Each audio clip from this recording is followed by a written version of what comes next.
Doing a little bit of a ghost stories kind of an episode tonight. We have a great guest, Carol Hughes. She does this, Real Ghost Stories Online, the show, the podcast, the internet archive of real ghost stories that have been submitted by people all over the world. They boast it's one of the biggest, if not the biggest, archive of ghost stories on the internet. And Carol is coming by to hang out with us tonight. So we're going to do a little bit of business up front, and then we got that. I've got your ghost stories that you've submitted a while ago. I also have some other really creepy travel stories through small towns, which really doubles as ghost stories and paranormal weirdness. So we do that. The lines will be open up later on, and I'm looking forward to a night out with you guys. Are you? Are you in the mood for a night out? I know I am. So, take care of yourselves wherever the hell you are and just let it all hang out or something like that. Hang out wherever you are, in whatever chat room you're in. And remember, going forward, I don't care wherever you watch the 7 o'clock show. Well, that's going to be a conversation we're going to have soon too. But make your own chat rooms. I know that the big thing about where people are watching the show is really about the chat rooms and whether or not it's easy to cast the stream to a television. Well, I mean, with modern day phones and modern day televisions, you can cast anything and share screens to any television out there as long as it's not ancient. But I really encourage you all to start your own little tiny chats, like your little jacuzzi chat rooms, wherever the hell it is. Do it. Really, really do it. That would be awesome. People calling in, representing small little secret chat rooms around the world. I'd love to hear that. I would love to hear that. And yeah, more stuff like that. So it's Wednesday night. Thank you to our sponsors, BlueMonsterPrep.com. You can check them out on the affiliates page. We have a lot of really great bookings that are getting worked out right now. As you know, tomorrow night, Greg Carlwood of the Higher Side Chats is going to be on with us. With us. I don't know. I think it's the first time he's been on with us all year. But I know that Greg just had another baby, and he also made the move from Southern California over to Florida, I believe. So he switched coasts. He switched political environments, at least to a degree. And he'll be back with us tomorrow night. I'm looking forward to that. Now, on Friday night, October 27th, Matt will be here.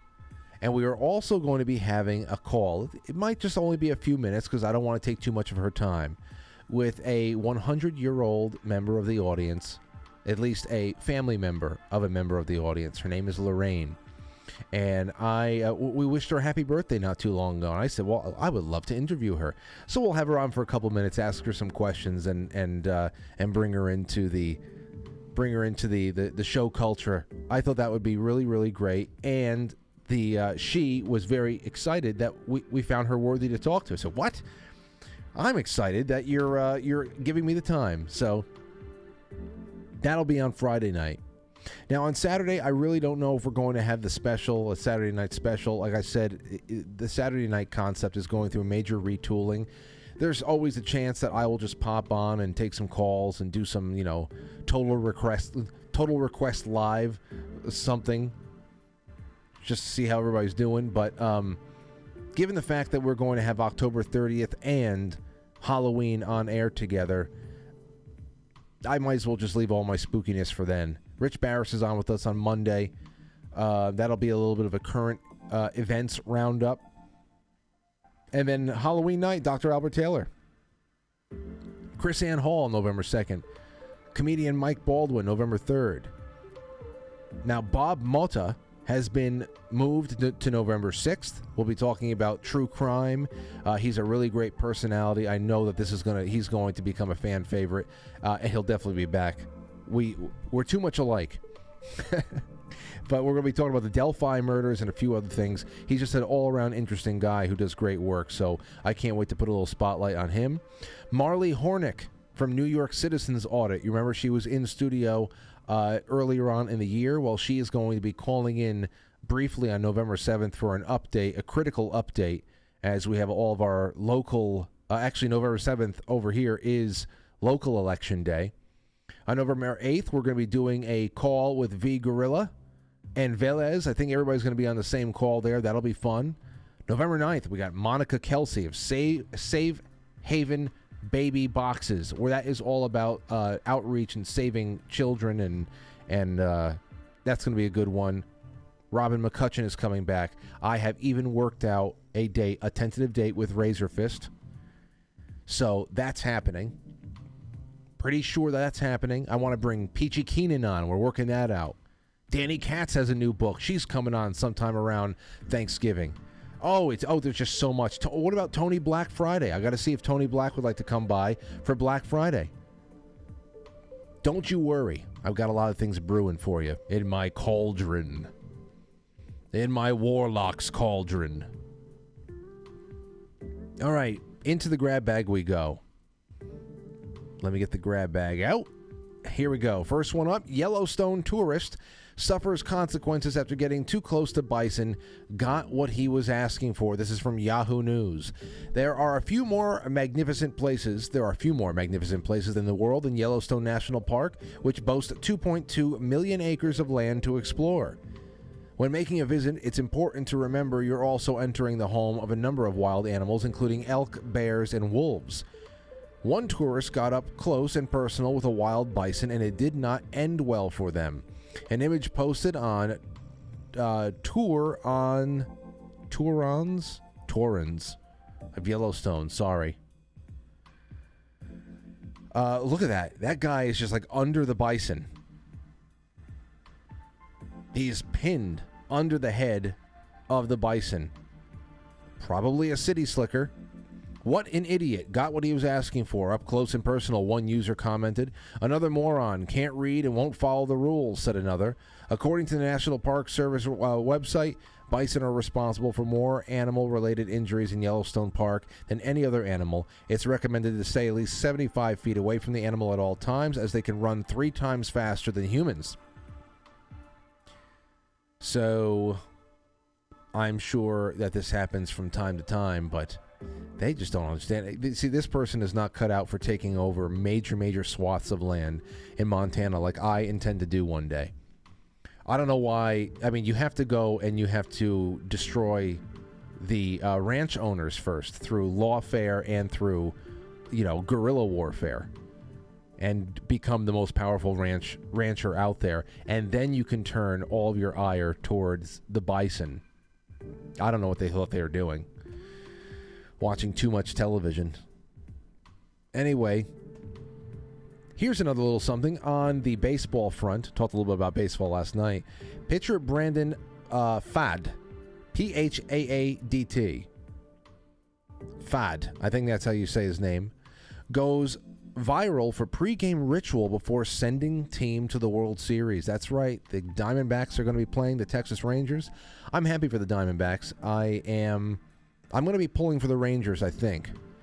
But I'm honestly happy for both of them, and it doesn't matter now. If one wins over the other, then... You know what I wish? I wish there was a really good way of accounting of which team had the most assholes on them. That's really what it comes down to for me these days. If I'm going to sit down and watch any kind of competitive sporting event, I would like to know which team has the least amount of assholes, and I will vote for that. I will throw my support behind that team for the evening or the afternoon, whatever the hell it is. I don't know. So right now I'm just going to say, let's go Rangers. But if the Diamondbacks win, I wouldn't be upset either. Here's a little bit more on Brandon Pfaadt. He caught the attention of the sport world by continuing to pitch like a champion. He was going viral, though, for what he did in the dugout. He started for Arizona. They had the underdog Diamondbacks defeated the Philadelphia Phillies 4-2 in Game 7. As Arizona's hitters went to the plate in the top half of the first inning, Pfaadt was photographed reading what appeared to be the Bible. Diamondbacks pitcher Brandon Pfaadt appeared to be reading the Bible moments before taking the mound for a winner-take-all Game 7, and they took all. So, that's really that's something you don't see every day, but nice nonetheless. You know, I was pulling for the Diamondbacks too, like I said last night, but it was nice to see after the fact. Who's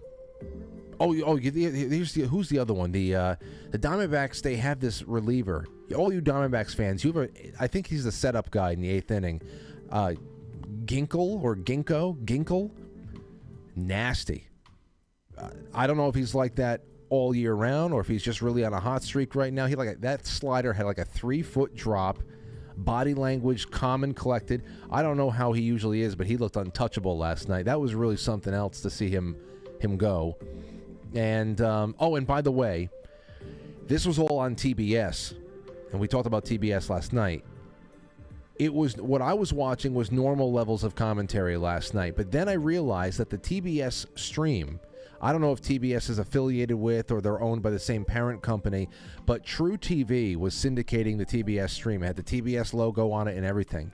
And they were the ones that were doing the Dominican panel, and they were still doing it. The screen split, the 4-person Dominican panel with the competitive eating going on, and the game volume turned down so you can't actually enjoy the game. So they were still doing it. So I don't know what the hell that relationship is. Why you had TBS and then TBS's stream is getting jacked so that it could be ruined by this panel. But so there you have it. If you want to watch Pedro Martinez eat a pile of plantains, tune into True TV tonight. He's probably still there with a giant pile of plantanos. So go ahead, put your... Oh, God. Oh, man. There's that. All right, we have a little bit more confrontation in the media. We watched Hillary Clinton get berated last night by some of Jose Vega's friends. Well, guess what? More has happened. Now they have come to confront in a live forum kind of a scenario here, members of the mainstream media, and they're going after them for what they have stood idly by and allowed to happen, being pro-war, not talking about Julian Assange in any kind of meaningful way, and letting that slide under the carpet. Take a listen to this. You know what? He's right. He's right about Julian Assange. He was the only one who did his job right. He exposed U.S. war crimes. He exposed crimes that we committed in Afghanistan, killing civilians. None of your outlets reported that. Oh, and this bearded freak in the front over here who's looking up at the sky because he knows that other people are there. This is only response. He's performing for the idiots around him, the lemmings around him. Elitist twat. That's what we're talking about here. But still.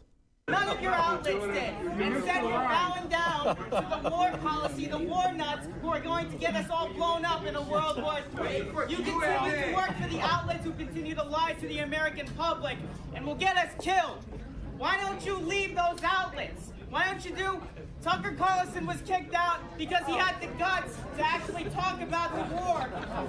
He had the... More the laughing.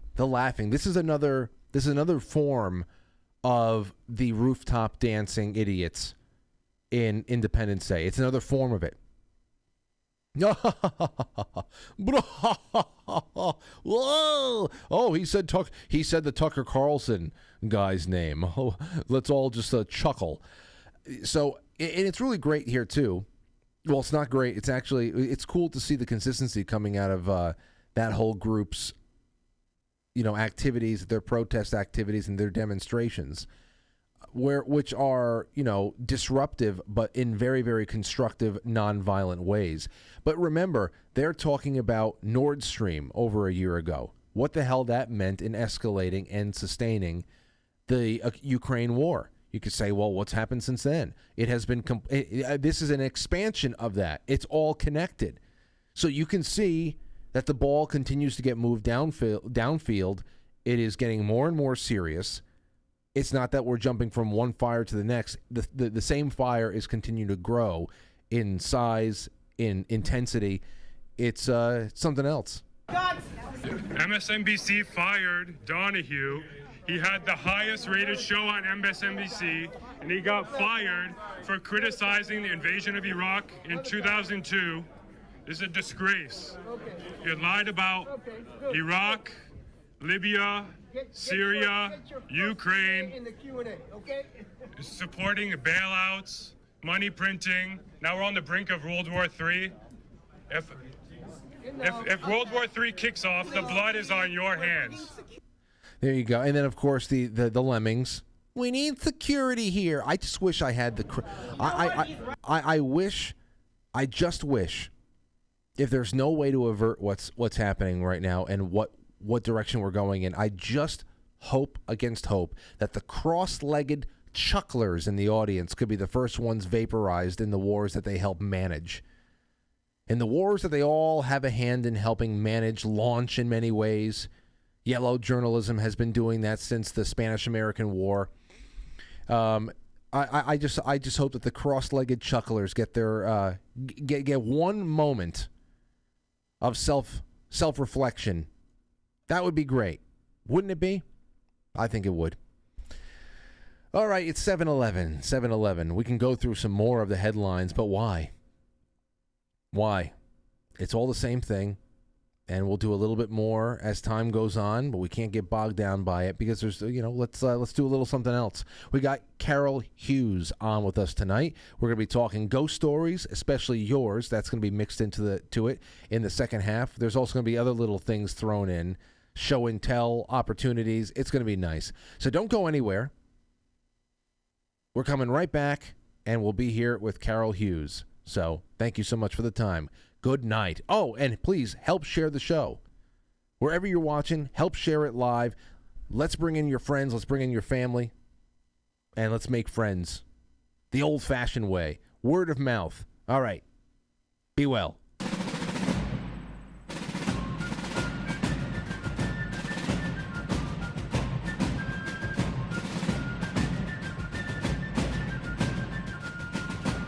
You let one ant stand up to us, then they all might stand up.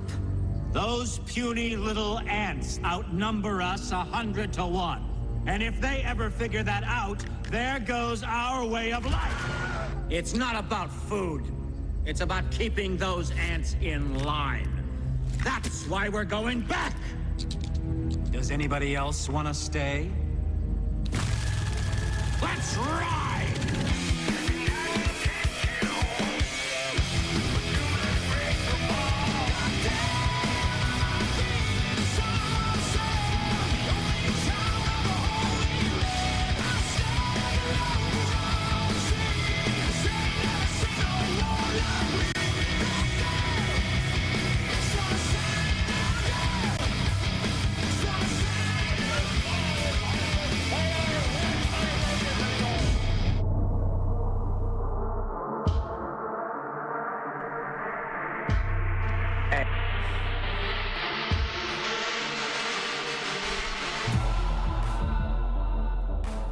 Okay, so, and there's plenty to do, always plenty to say, and I can't wait to open up the lines for you guys and gals in the second half.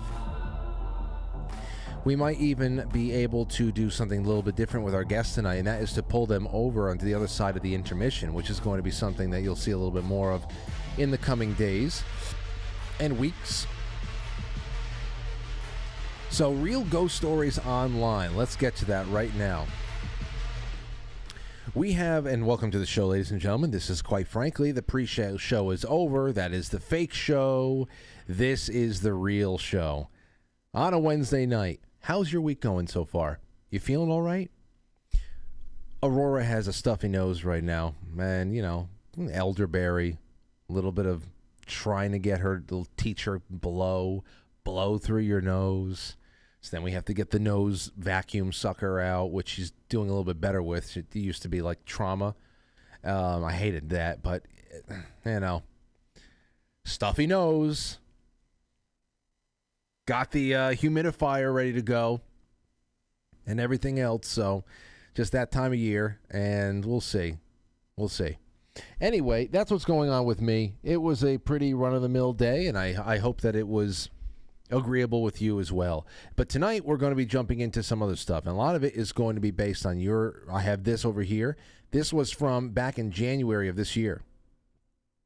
It was actually launched, this thread, by one of you in the audience. That's right, on Quite Frankly Forum. Have you ever seen a ghost? Please explain. Give us your ghost stories. And that's what we have posted in... When the hell was this? Oh, wait a second. This was posted even earlier. I think that there's some over here. Oh, no. Sorry, yeah. January 28th, 2023. So I've been sitting on this for a while, and we're going to be doing it tonight. Also, what we're going to be doing, working it into the format a little bit, is here. A creepy, small town in the middle of nowhere travel stories. That's what we're looking for. Briefly leave us some creepy stories from road trips of the past, passing through small, strange towns that you couldn't get out of fast enough, or anything else. So in this particular thread, it was road trip related, but still creepy, still kind of folklorish, and definitely anything that qualifies as paranormal. We want to hear about it, especially for the next couple of days. All right. Now, as for our guest, Carol Hughes, she is the executive producer and host of Real Ghost Stories Online podcast, which is the #1 paranormal podcast with over 100 million downloads so far. And they preside over what they have reported is the largest archive of ghost stories in the world. And they spend a lot of time highlighting, discussing submissions from their on their posted episodes across Instagram, YouTube, and beyond. Tonight, I want to talk about some of Carol's favorite stories and read a few strange stories of our own. And with that, I want to welcome her from Central Time to Eastern Standard Time. How are you, Carol? I'm really good. Thanks for having me on tonight. I appreciate it. Well, I love to talk about ghosts. Oh, you know, that's a good thing, because especially this time of year, I have to imagine, is this almost like your Christmas time? Like, it has to be one of the busier times of year. People, not only you as someone who's just interested in this stuff, but you're providing people who are really hungry for it this time of year. So I have to imagine you're very busy right now. Well, it's interesting because you definitely see the numbers increase in October, because I don't know why. And, it's that time of year, everybody wants a ghost story. And so they go searching for podcasts, and we happen to have one. Yeah. So it's just fun. It's something I enjoy talking about. And I think a lot of people feel kind of judged about sharing a story. They don't know who to share it with. Are their friends going to be like, cool, or are they going to go, you're crazy? It's kind of one or the other. So it gives people a place to talk about their stories. I never even thought of it as an almost like an unbiased forum that you have then not only turned into a really impressive archive, but it also fed into a new line of media that really has a huge audience for around the world, especially time. So let me ask you right at that point. I have to imagine, was this a seasonal interest of yours that grew into something bigger, or was what you do today born from personal experience? In part, definitely personal experience. And then it's all kind of in your life, who you know and who you end up becoming friends with along the way. So my friend Tony Brewski, he and I worked together, and then he left radio and started podcasting. And this was like 10 years ago. And so he reached out to me about 5 years ago and asked me to co-host with him. And so the co-hosting ended up turning into some hosting. And so that's kind of how I fell into the podcasting part of it. Sorry, my cat's gonna jump in. It's all right. I have our studio cat barricaded on the other side, or else I would have a tail under my nose as well. But as far as where the interest really grew from you, is this something? Did you grow up? We know some people like me. I'm actually kind of happy. I've never had any experiences myself, but I am a sort of collector of people's strange stories and their experiences. But you, what about you? Do you have any personal ghost stories? Is something that started you off?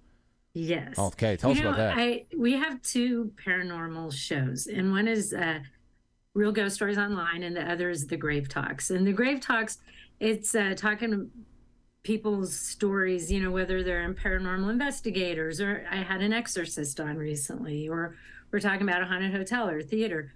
But I always like to start out with, what's your paranormal origin story? Because I think that anybody who is interested in the paranormal, that came from someplace. Right. So mine came from when I was 7. We moved into a house in a little town in Nebraska. And I don't know what I was 7, you know, it was a long time ago. And so I don't think I knew anything about ghosts other than maybe Casper the Friendly Ghost. I didn't know anything about paranormal or hauntings or anything like that. No experience. So I move into the house. I don't remember moving in. I don't remember picking out my bedroom, anything like that. It was just haunted. And I knew there was things happening in that house that shouldn't be happening. So to me, when you're a really little kid and you're having experiences like that, why? You know, why is it happening to you? It's not like I always had wanted a ghost to haunt my house. I didn't know what it was. Right. And so it was interesting for all of us kids to grow up in a environment like that. And we lived in that house for 6 years. So from and 7, I hated it every day. From 7 to 13, you're in a house that you feel uncomfortable. What's going? Are we talking about classic poltergeist stuff, where pots and pans are being thrown out of cupboards, or like what are the kind of things that you were living with for 6 years? I would say definitely poltergeist activity. There were things that would move on their own. There were like it was an old house, like built right around 1900, I think in 1906. And so it had a dugout cellar. So it wasn't a basement, it's literally dugout cellar. You know, the walls are dirt down there. And you had to, in the door, you had to pull up this way and latch it. So it had this big hook, and it was latched or it was not latched. There was no in between. So my dad's walking up those steps one day, and this was a big, heavy door, and that somehow unlatched. Had he been up one more step, it would have got him on the head, but he didn't, you know, so he was able to get out of there. But I'm like, then one night he has a story, he's passed away, but he had a story where he kept hearing this banging. And so he got up to investigate to see what it was, and it was kind of like a added on room, and didn't have heat or anything out there. I mean, the house had very little heat anyway, but he sees a light coming from that cellar, and the door is kind of vibrating, like, because it can't open itself. There's nobody. Like, we went down there maybe once every couple months. It wasn't like a daily thing. So there should have been no light on. And at night it would be like a man, because it would be heavy, deliberate footsteps. And it would walk out of a bathroom that was upstairs that had this weird attic on the side of it. And then it would walk along there was kind of a staircase with a railing around the staircase. And we would walk along that railing, walk down the stairs, might walk out of the house. You might hear the door open, might hear the TV turn on, you might hear nothing. But that would happen frequently. So yeah, it was. Let me ask you this. Go ahead. I'm sorry. No. Have you? Because I know that you do this now professionally, and it's also a passion as well, which is always a great thing. But have you looked back into that house all these years later? No. You haven't like maybe inquired with the new owners, or just I don't know, if I were in your position, that would have been like the first place I started poking into, just to see what the subsequent experiences of living there were like. Now, it's interesting because the people before us who lived in that house said very, very similar things. And then the summer after I moved out, I went back. My best friend lived next door. I went back to her house. And this man had bought the house, and he was renovating it and turning it into 2 apartments. So we went over to see what he was doing. And so we were looking around. It was really different. It was real interesting for me because he, 1 house into 2 apartments. So it was really changed. So he asked me at one point, he says, "Hey, young lady, I want to ask you a question. When you lived here, did you ever feel like you weren't alone?" And I said, "Yes, sir, all the time." Oh, And so he was obviously having things happen too. Now, my sister went back and knocked on the door and told him, "Yeah, I used to live here. Is there any way you can show me around the house?" Which I think is insane. And the reason I think it's insane, I'm like, what if it, I don't know how this stuff works. Nobody does. But what if it like recognized you and then it would want to come home with you? Exactly. I don't want to tempt it. No, I would think about that too a lot. I mean, but so obviously you and your family, you're not skeptics. You were living this. This was firsthand. I'm 100% in, yeah. Okay, but prior to, I know that you were 7 years old. But prior to, is your family the type to ever entertain anything like that, or was this almost like a conversion to that kind of a outlook on the world where you were all in the same house and you know that there is no explanation other than there's something existing just beyond this very thin veil between worlds that is messing with us? It was interesting. My mother, she had some mental health issues. And it was funny because she's the one who named it. She named it Henry the Ghost. And I think just to kind of make it seem friendlier, maybe to the kids, there's 5 of us. But as an adult, she's like, yeah, or not an adult, but I mean, years later, she's like, yeah, I guess it was haunted. And I go, what do you mean you guess? And then she'll tell some crazy story. Like, well, then this one time I was home by myself, and then she'll proceed to tell the story. And I'm like, okay, if that wasn't a haunting, what is then? And she'd be like, oh, you're right. I guess the stove shouldn't have turned on and off by itself. But like one time she's got a story of, she heard something coming down the stairs and all of us kids were at school or something. And so she hears it coming down the stairs, but it was kind of bounce, bounce, bounce, bounce. And so that means that then it was a ball, like, one of those, like a kickball sort of thing. Comes down the stairs. Would have had to take a right, would have had to take a left and another left and come towards her to the kitchen. And I'm like, did you ever think that was So she heard the ball coming down the stairs and then through the hallway and into the kitchen? Yes. Went through the dining room, came to the kitchen. Now, in all the years that you've been doing what you're doing now, you just said before you were talking to an exorcist. I'm sure that you've talked to other ghost hunters and paranormal investigators. Yes. Anybody who deals with this kind of a thing, what does that say about the spirit itself? What does that say about the entity itself? That here they are in this little house somewhere in the middle of America, and for generations it's kicking balls, it's flipping light switches, it's doing things like that. Like, what does that say about why is it there? I mean, why? Exactly. And so, I've always felt like with that particular house that if I, if I dive into it too much, like I don't want to open any doors that I've closed. You know what I mean? Yeah. I don't want to let anything in. But I always say, you need to understand the history of the location, and that will help you understand or might help you make some sense of the hauntings that are happening there. So if you know that maybe, because I'd heard rumors, I just don't know what was true and what wasn't true about that house. But, maybe somebody passed away in that house. Maybe there was a child in that house. I kind of think it was like one that was a little friendlier and one that was kind of mean. I always felt like it was more than one. And because the one that was kind of mean, like, there's 5 kids living in this house. Why are you scaring 5 kids? Right. That's a mean one.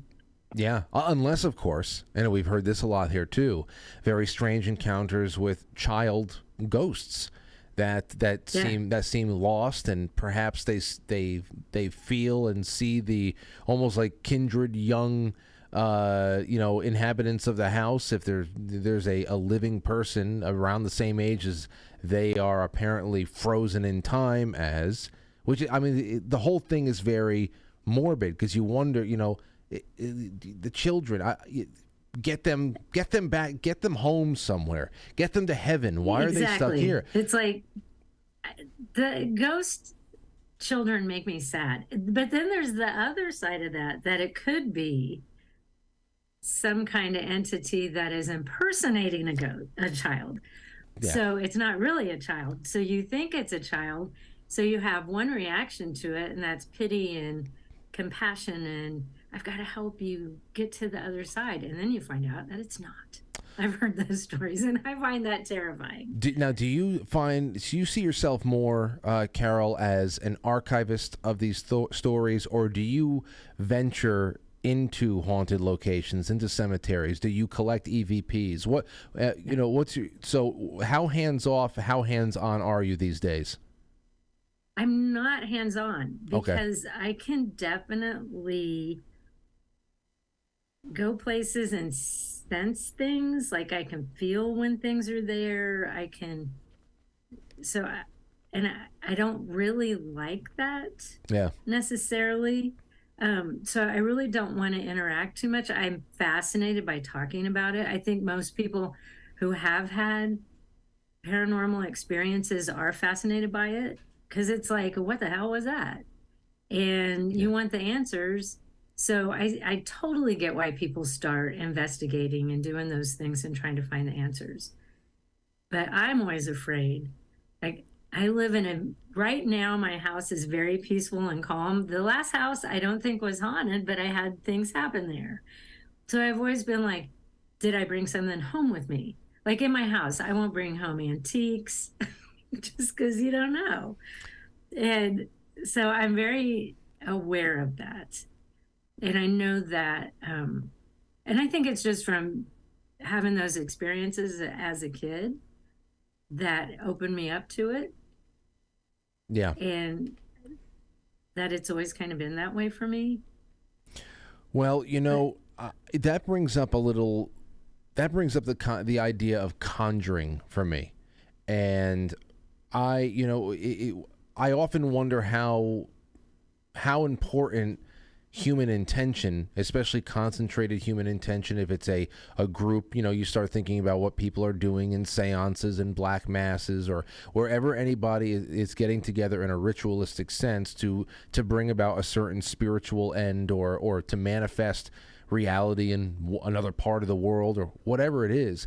I think of how, there's a lot of people that approach the paranormal in the way that you are, where there's that almost like gather around the fire kind of coziness to it. It's Halloween, so we're going to try to spook each other out a little bit more there.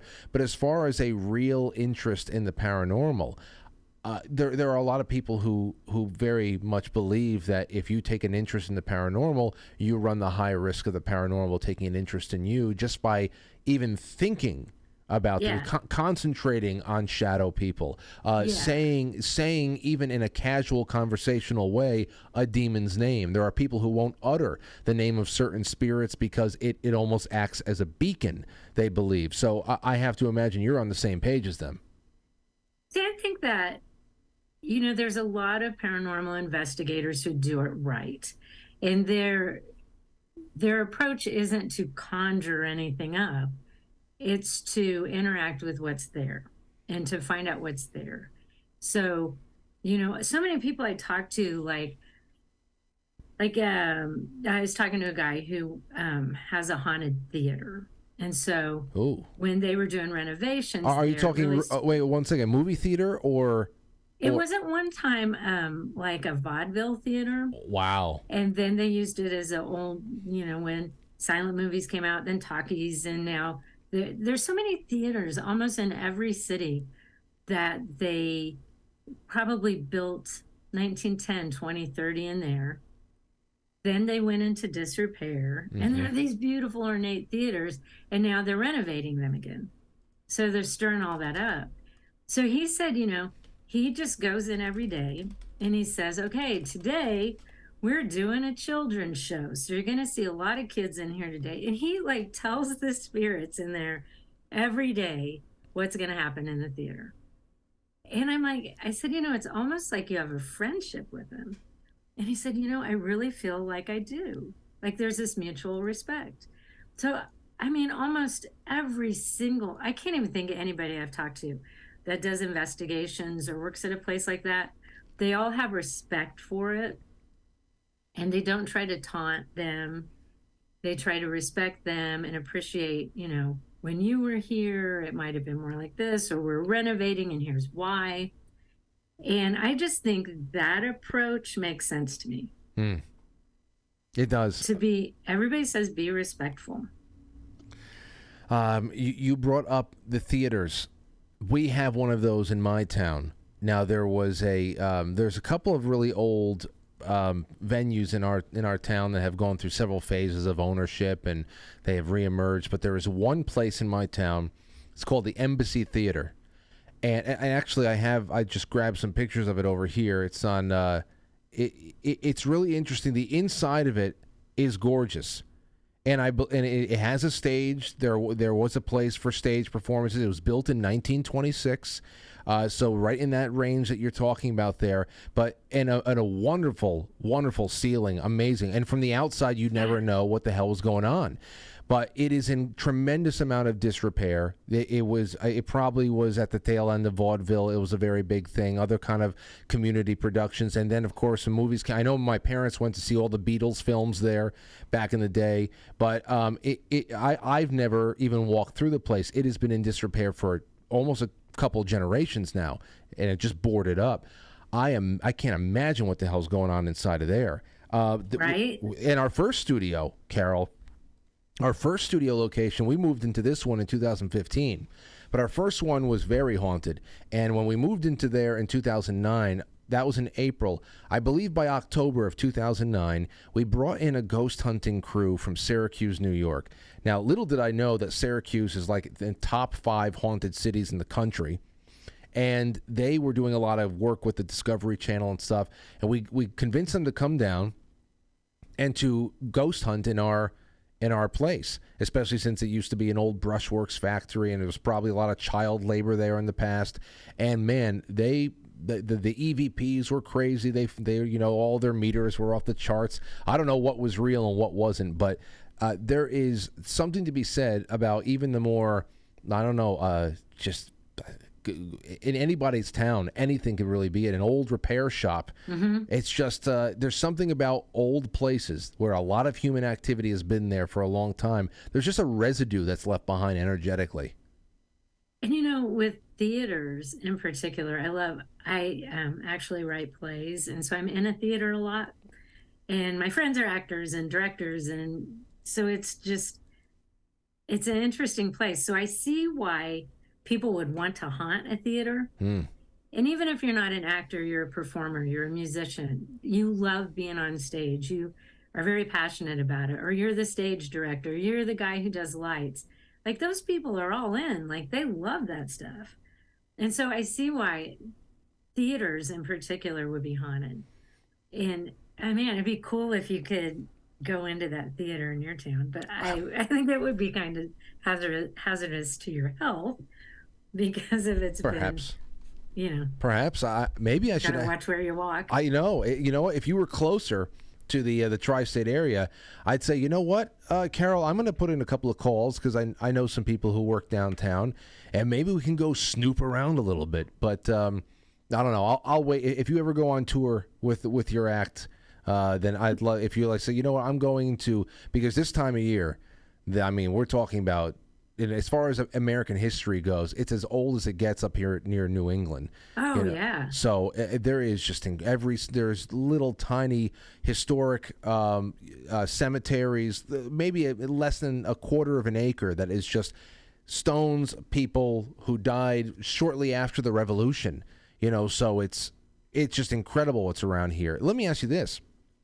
Speaking of that and conjuring and Ouija boards and everything like that, we've had a lot of conversations about what the internet has become in almost a way that it can galvanize human thought and intention and almost become a interconnected global type of Ouija board, depending on where everybody's intention really comes. We've seen we've seen people almost manifest tulpas and other entities like Slender Man. Those are all like internet-born entities there, because people would write about them, and they would do their creepy pasta posts, and then suddenly you have some children out there that are trying to murder on behalf of this entity that was created on the internet.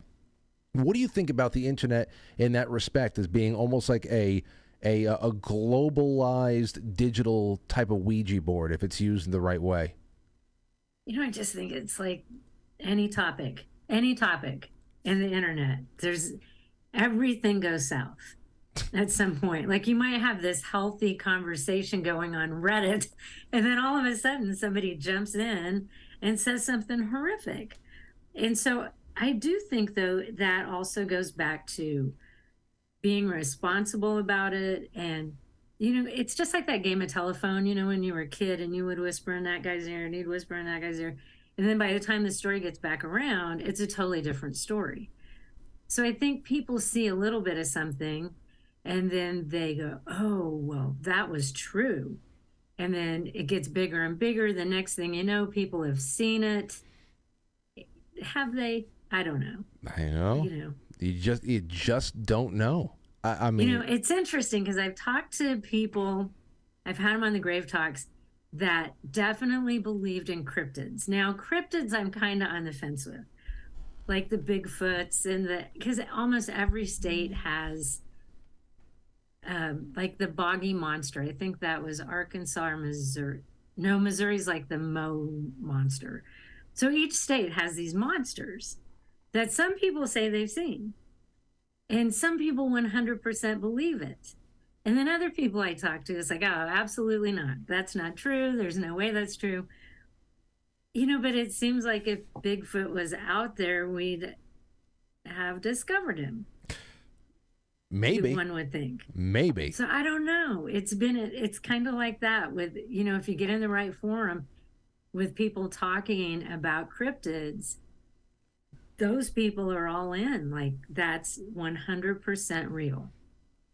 I've never seen one, so I can't say it's real. I don't know. I'm wearing. You can't see it, but I'm wearing my Mothman shirt tonight. Actually, I must have sensed it. I know. Carol Hughes is coming on. I gotta throw on something spooky. Well, what are your thoughts on true crime as a genre? That's another thing I was really interested about with you, because more often than not, I mean, there is just we're dealing with psychopaths, dealing with sociopaths, and investigate it. They can just be straight up horrific stories without there being any kind of paranormal entanglement or an open-ended mystical edge to them all. But there seems to be some kind of, I say more often than just not, there seems to be some sort of otherworldly, occult, ritualistic edge to these crimes that are especially turned into the most popular serials out there, where there's either entire towns that are involved in a certain kind of ritualistic sacrifice, or the police are part of the cover-up, or these missing 411 cases that people like David Paulides have been compiling for years. They have a very supernatural edge to them at times. So what do you think about the emergence of true crime as a genre? Because it does get very, very... it dances on the edge of paranormal a lot these days. Sometimes it does, yeah. And Tony, who started the Grave Talks and the Real Ghost Stories, those are his podcasts, and I just get a host and produce. But he also does true crime. So I do a lot of true crime stuff as well.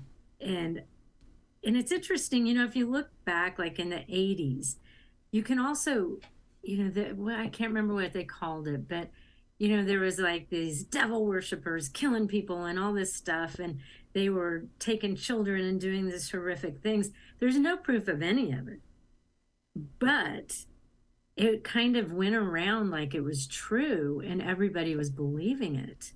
So without any basis in truth, there's people who were taken to trial over it for molesting kids because it was some kind of demonic ritual sort of thing. But there was never any necessary satanic panic. That's what they called it in the 80s. And but there was never any real basis to it. It just kind of started. And so sometimes I do think there's some of that, because I think too of the internet, like stories you can find a community no matter what your crazy belief is. And you can find people who will help you continue believing your crazy belief. I mean, in anything these days. But I do think, I was talking to Tony recently, I'm like, some of these crimes lately are like, it just seems you're hearing more of these horrific, I don't know sometimes if they see it on a movie or if they read something about it and that kind of made them want to try it for themselves. But it does seem like there's more of these kind of horrific stories lately. Well, yeah, I mean, there's a little bit more than that, Carolyn. I mean, we do this on the show for many years too. For example, the Satanic Panic. We just had I think a couple of big conversations about it in the last month or two, and whereas there was a lot of the issue, I think the biggest issue for people in even what stands in their way of contemplating what actually may be true, what we as a species are capable of, is the way that it is breathlessly reported on. If it's denied, if it's scoffed at, the way it's framed up. Other than that, there is some pretty significant evidence that there are nationwide networks of satanic ritual abuse going on for a long time. Things that have even gone and been implicated to the highest offices in the country and international intelligence services, child the preschools, and there's a lot of weird, very horrific things that are on the record. So I think it's more so about how are people being encouraged to talk about all this stuff, who is being made to look like they are absolutely crazy, how many people take it to a degree that is crazy, beyond that, to the point where it is completely discrediting, where they're not in control of their faculties anymore, and they can't even make the case. There's just so much going on that here we are. I don't know. I think that here we are just in the middle of a cyclone of information. And a lot of people just... cyclone of information, that's a good way to put that. Yeah, but I don't know. You're not a skeptic of hauntings, so I would hope you wouldn't be, to be skeptical about, human beings being devious and diabolical. I mean, that's really what comes down to. You hear those stories every single day. Absolutely. I have no doubt that exists. Now, I do think that there can be those stories that just go around that aren't true. But because you are told the story's true, I mean, just like if you had a best friend who's like, man, this is a true story that happened, and it didn't happen, you would believe it because it's your best friend told you. And I think that a lot of people, rather than seek out truth, sometimes tend to seek, especially these days, tend to seek out what aligns with what they already believe. And so that's how I think you kind of get in that cycle, and I don't want to get into a conversation of politics. That's not what we're here to do. But that's a good example that they're going to be dug in this way. They're going to be dug in this way. And where's the people here? And there's no people in the middle. It's like you have to pick a side, it seems like. And I see that kind of in a lot of different things these days. And it gets down to even what we're talking about tonight with the paranormal and the unseen. Confirmation bias is something that that's very, very strong, and especially when you get groups of people pitted against each other, then it just gets to a point where one side or the other, there are certain things that would never ever be considered just because their hated opponents consider it often. And they just don't want to be ever linked to them. That is where I believe reasonable activity, and as far as critical thinking and debate and investigation, really dies a cold death, because there's not even any fight or any kind of real group activity there. It's just inert. There's no relationship between two sides. Let me ask you this though. And I think what you're talking about right there, especially the game of telephone and everything, that has been a really integral piece of how local folklore has come to be in many places. And I have some of that over here, and some threads we'll read in. But taking interest in what you have dug up as a host and an archivist, what are some of the most if like the one or two most impactful stories or cases that you've ever covered where every once in a while you still think about it, it makes you shudder? Oh, I've had so many. It's almost every week I hear a story that I really, honestly, I try to not record stories at night. Okay. Especially for the grave talks, because I'm talking to a paranormal investigator or somebody who's really into the supernatural and paranormal. And then I need to get it out of my head before I go to bed. But one night I was talking to this guy, and he's with the Apex paranormal group. They're out at Kansas City area. And we were talking. I was going to talk about this one thing, and then you know how it is. And then the conversation did its own thing, which was great. I love it when that happens. And so he gets to telling me about this house, because I said, have you ever been someplace where you just felt you weren't wanted and you needed to get out? And he goes, oh, hell yeah. Yeah. And he goes, it was a house down in Texas, and they were investigating it, and everybody's like, oh, this house is really haunted. And it's like, it's messed up. So they got down there and nothing happened the first night. And he's like, all my friends, he's like, I was thinking they're just crazy.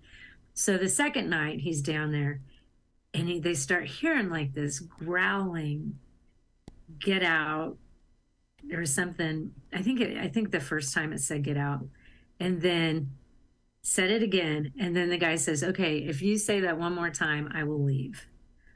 And so he goes, and I got it on tape. And I'm like, no kidding. He goes, yeah. Do you want to hear it? So I'm thinking I'm going to hear this little piece of audio that's like, you know, right. That one they said, didn't you hear it? It said, get out. And I'm like, I didn't hear it. I don't know what. Which is 99.9% of EVPs, by the way. Right? Because they'll tell you what it says. And then you hear, will do. Oh, he did say will do. When he might have said nothing. Cat food. Yeah, I don't know. Yeah. And so, but he played that piece of audio. I got chills from my head all the way down. And it was the creepiest get out. It was like this evil, horrible, I don't know. I'd never heard anything. What had like happened at this house prior to, what had stained the house in this way? And I'm trying to remember what it was. The anger. Yeah, because there was the couple owned it, and they weren't living in it, though. I think the wife refused to live in the house, and because of the activity in the house. So I think there'd been a death. I mean, so many of these older homes, most of them have had a death at some point in them. You know, you think back in the 1900s, 1910s, 20s, you didn't necessarily have a hospital right there. You would die at home. And so I think there was, you know, a basic backstory. I don't think there was necessarily anything evil, but it could have been something that maybe they brought in. I don't know. It's just, you know, when you describe something like that, yeah, I mean, people die at home all the time, and that used to be the number one place to die when your time came up. But to have an interaction that is just so angry, that's it was the anger. It was not what I was expecting. I was expecting just a little, and it wasn't like that. And even when I went back and edited the whole interview, I got the creeps all over again. It was, and I had to sit up because we did that interview at night. I think we finished about 9 o'clock at night. I had to sit up till like midnight. There was no way I could have been. It happens. Because I really felt like I'd heard something that was deeply evil, and it wasn't from a movie. It was just this guy playing it for me. And did that get included in on that particular episode that you were recording? Yeah, I left it in there. Oh man! It Well, you got to was link so me creepy. afterwards. You got to link me Okay. afterwards. I got to take a listen to that. I'll send you that little snippet. That would be great. I would love to listen to that at 12 noon on a sunny day. Yes, and then after you're done, you can watch HGTV or whatever. Yeah, that's it. I'll actually sit down with my wife and say, "Honey, let's watch some of that HGTV that I you're." would love that. Yes. And she'll be so excited. Yes, I want to see somebody. What are they refurbishing today, Lauren? I would just be let's put something on. And she'll be so touched that She you're will. interested in that. She'll know something's up if I'm not actually making fun of, cracking jokes. I'm actually taking it seriously. But I was reading some of the descriptions of your more recent episodes on your website. There was one that was very curious to me. You said this. You were setting up about your subject matter for the episode. You said her stepmother wasn't so kind in life, but after she passed, she's been visiting her in dreams and seems to need help. But is there really anything you can do to help? That open-ended question right there is one I'd like to know, because we already talked about children. You see a child ghost or anything like that, and you say, what the hell are you doing here? And is there anything I can do to help? Is there a prayer I can say? Is there any what did you conclude? Is there anything that you can do to help? That was an interesting story, because the stepmother was not kind and never had been. And so when she passed, the family decided not to have a funeral because they said nobody will come anyway. Oh. And so my whole thing is, after that, I'm like, man, you got to live your life in such a way that people will show up at your funeral, because that kind of put a thought in my head I'd never thought about before. But so she had not ever been kind, and she came to her in a dream. And I really believe I've had them visitation dreams with someone who has passed. And it's weird. Like, you had a conversation, like it's a dream, but it was so real, like that person was there. There's just something different about those visitation dreams. And the woman came to her in a dream and needed her help. And the woman went back to sleep. And she was like, I don't need to help her. And I thought that was really interesting. So once you, what do you even do? How would you help someone who's already passed on? Is it too late? I mean, you should think about that while you're still alive. I know. I would have to imagine that there's something good for the soul to have people eulogize you in a loving way, and maybe that is a big reason why funerals, properly performed funerals, could be very good for spiritual closure. Just to feel that last send-off of love. But honestly, what power do we humans really have? I mean, we can say prayers, we can light candles, we can set intentions, but I mean, there has to be some sort of a higher authority that steps in. I don't believe I can ever really help anybody. What the hell? I mean, I'm just trying to pay my earthly bills over here. What am I going to do about getting you to the other side? I don't know what. Keep the damn lights on for my pets. I know. Well, listen, Carol, I would love to hold you over to the second half of the show a little bit. Would you stay with me past intermission? Absolutely, yes. Okay, 1 second, ladies and gentlemen. We are going to be right back with Carol Hughes. She's sticking by. We're going to go to intermission. When we come by, I have a couple of other really, really great questions to ask her. Don't go anywhere. It's intermission time, folks. Time out to press the like button. Thank you. Ladies and gentlemen.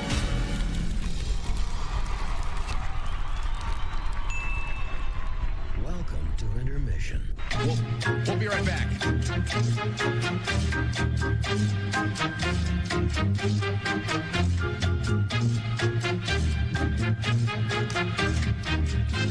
Yeah, intermission.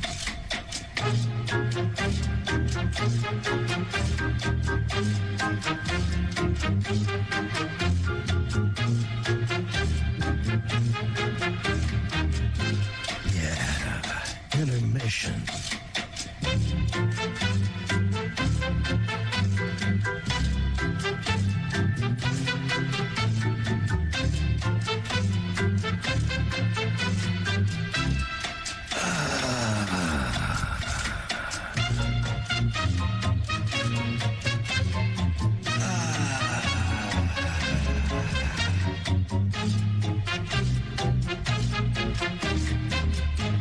now entering, quite frankly. Quite frankly. Quite frankly. Quite frankly. Quite frankly. Quite frankly. Quite frankly. Quite frankly. Quite frankly. Quite frankly. Quite frankly. Quite frankly. Quite frankly. Quite frankly. Quite frankly. Quite frankly. We all support, quite frankly. Not quite. Quite frankly. Let's go, Brandon. Quite frankly in Roma, Italia. Quite frankly. You going on Frank's show tonight? I want to get a Coke. Can I get a Coke? So everybody watch, quite frankly, with Frank.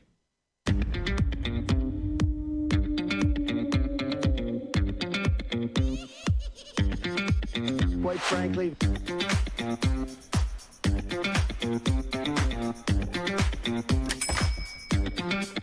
How dare you?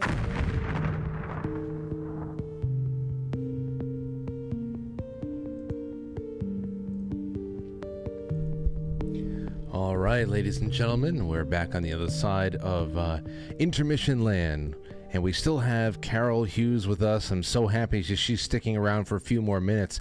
Carol, you there? Yes. Okay, great. You know, you are, thank you so much for doing that, because you're the first guest I've ever held on after the intermission. Usually I've just pushed the intermission off, and I'm trying, I wanted to be able to do this in the future, and you've made history from a production. I'm trailblazing. I'm so excited. From a production standpoint, thank you so much for that. I needed to know that I can pull it off. All right. So here's something I wanted to ask you about, and it has to do more so with children. Here, you had two episodes that you had listed that I was going through that made me think of a few joint questions about paranormal experiences involving those children. But the first one had to do with imaginary friends. Now, yes. And I think the main question was, is it an imaginary friend or is it a ghost? In your conversations, I'm sure it's not the only one you've had in that episode, but how would you determine if your child is actually talking with a ghost or really just having fun with language and making up friends? I don't know that you would ever know for sure, but we encounter this all the time. And so to me, I think you could ask your kid a few questions about their imaginary friend. But for example, we recorded an episode this weekend about a guy called in, and his daughter had this imaginary friend, and she one night got in bed with him, and she's like, Lily won't quit talking to me. And they're like, who's Lily? The girl in my room. And then she said, she turns to her dad and she goes, Daddy, Lily doesn't like you. Dude. Which is one of the creepiest things I think a kid could say. And then she proceeded to say that Lily crawls. And so her mom says, oh, is she just a baby? And she goes, no, she's crawling on the walls. Oh, stop it, Carol. Right. But it gets even worse. And so they had a conversation, and the guy, like the way he's telling this story is super matter of fact. Doesn't seem terrified. I would have been. And went on to say that everyone was gone. He got home from work late one night, and I think the wife and kids were out of town. And he went in the house, heard something in the house.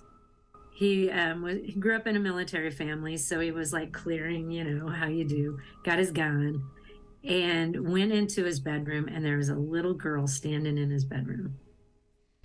And then she disappeared. So obviously that story had a little bit more to it than an imaginary friend. But I think so often as parents, you just dismiss the story as it's an imaginary friend. What if it is a ghost? Yeah. Because I think that veil between kids and the other side is really thin.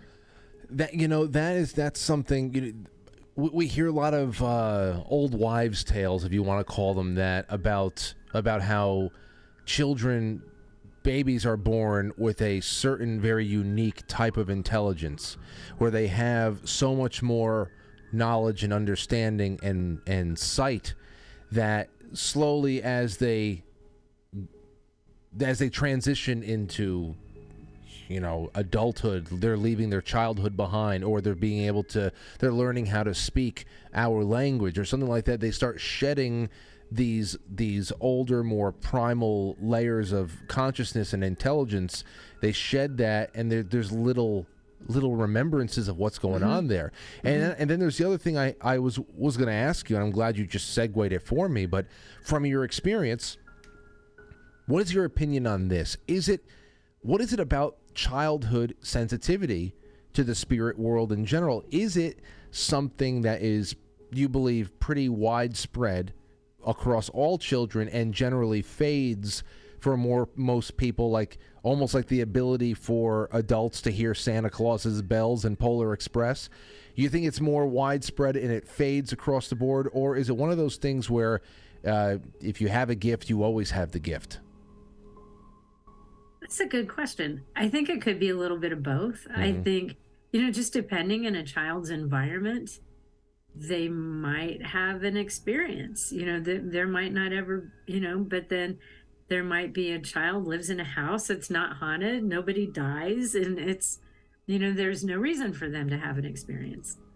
So I think, it's interesting. When my nephew was little, my father died, and he started seeing my dad, which was kind of creepy. But at the same time, it was kind of touching in a weird way. Because it's like, I know that my dad died, but then my nephew's still seeing him, and he was 6 at the time. And he remembers that. And I wouldn't say, a lot of times they'll have those experiences and not remember it. He does.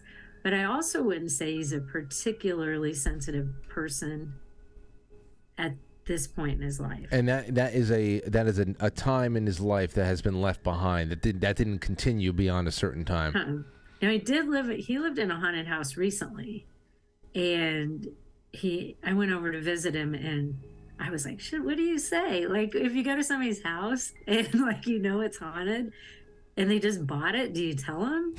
Because I came back and I had that conversation with people. I'm like, do I just ignore it? Like, what if they invite me over to spend the night? Because it's about an hour's drive at the time, and they've moved long ways away since. But I'm like, I don't want to go over and spend the night. Again, I'm going to have to just be like, oh, I'm so busy. Oh.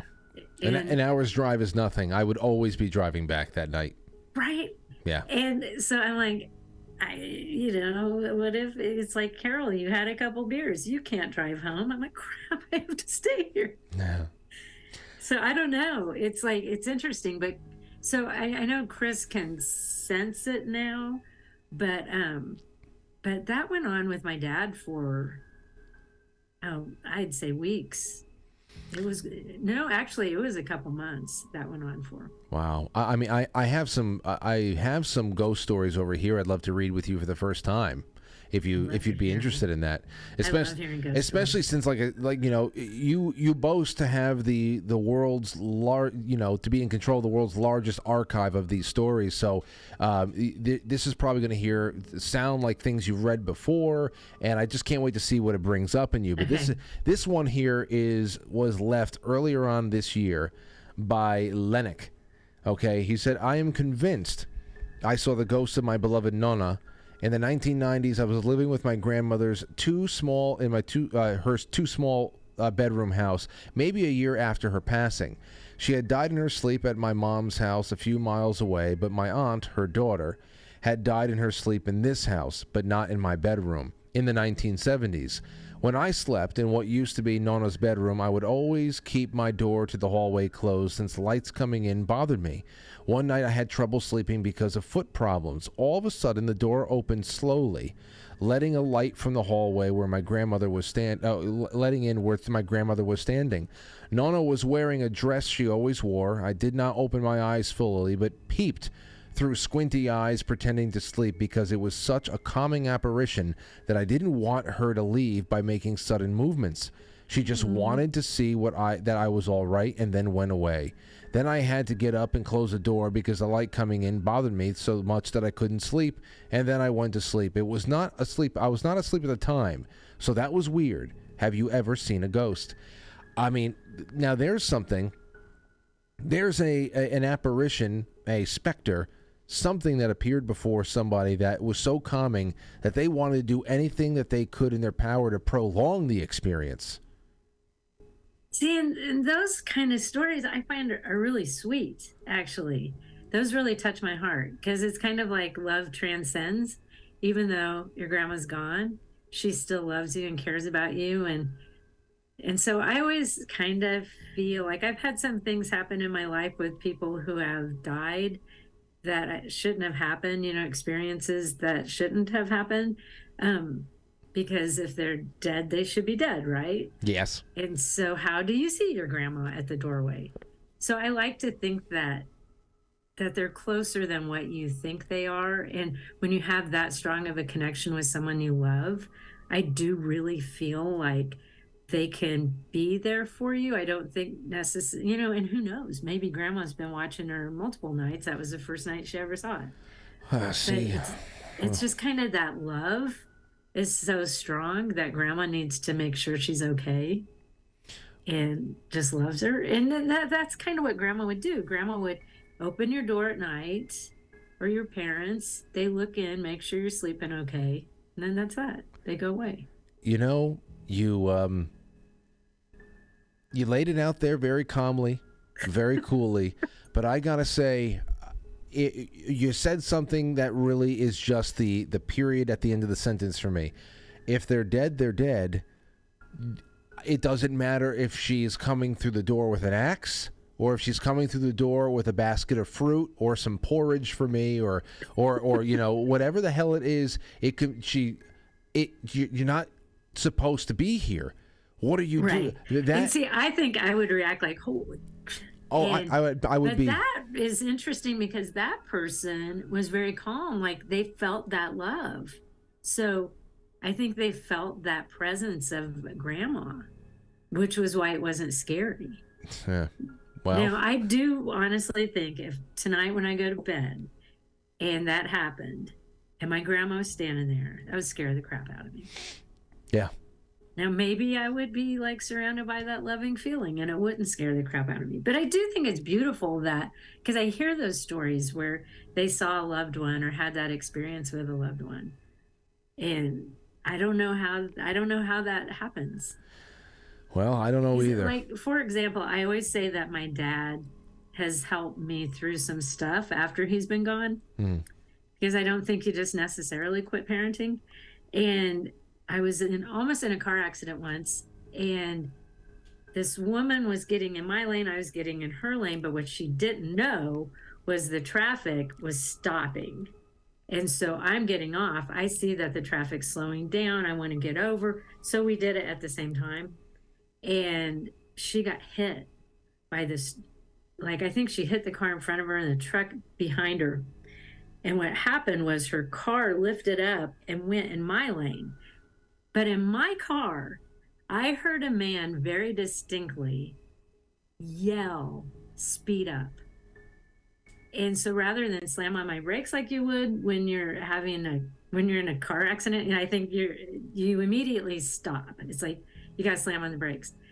I sped up. It was just like it didn't even connect, like speed up. It was just like all one big thing. It happened probably within a second. And I sped up. She landed where my car would have been. Wow. And to be able to... I don't know who the man was. I always thought it was my dad. I don't know. But it was definitely like somebody yelled it in my car. Like I had a passenger in my car. That's what it sounded like. And even if the radio was on... Imagine if it's just no radio on, no talking, no. I mean, who knows? I'm sure I had the radio on because I worked in radio, so I'm probably listening to my station to hear the incorrect commercials and stuff. But it was just like this man just yelled that. Wow. I wonder how many times we actually have been pulled out of a dangerous situation through just our guts working on behalf of our, just working on behalf of our interests here on Earth in another plane, and just taking notes, whatever the hell it is, whatever we're tethered to. I wonder about that too. I wonder how many times the first time I asked myself that was when I was on the highway. I think it was around 2007 or 2008. I was on the highway, and I really don't have. I have nasty things to say about people on the road, very, very nasty things to say. But I don't have any road rage anymore. I used to be like, I felt scorned by whatever. And then I just realized no life is worth losing or being put in danger for stupid stuff like that. And what happened was around 2007 or so, right after I got out of college, I was, kind of bobbing and weaving and being a little stupid on the highway. And there's somebody pissed me off and they're being an idiot. And I felt like, they could have, gotten us all killed. And so how do you react if you're stupid? You get yourself in a position that gets you even more of a chance of getting killed. Right. But then right before I gassed it, I floored it, I saw a car just in front of me. I don't remember anything about the car except the license plate. And the license plate simply said, "Be calm." Okay? It was a vanity plate. You can say, hey, maybe that's, that obviously the person inside the car bought the vanity plate because it's a nice positive message. But I got the message right at the time where I was like, I wonder.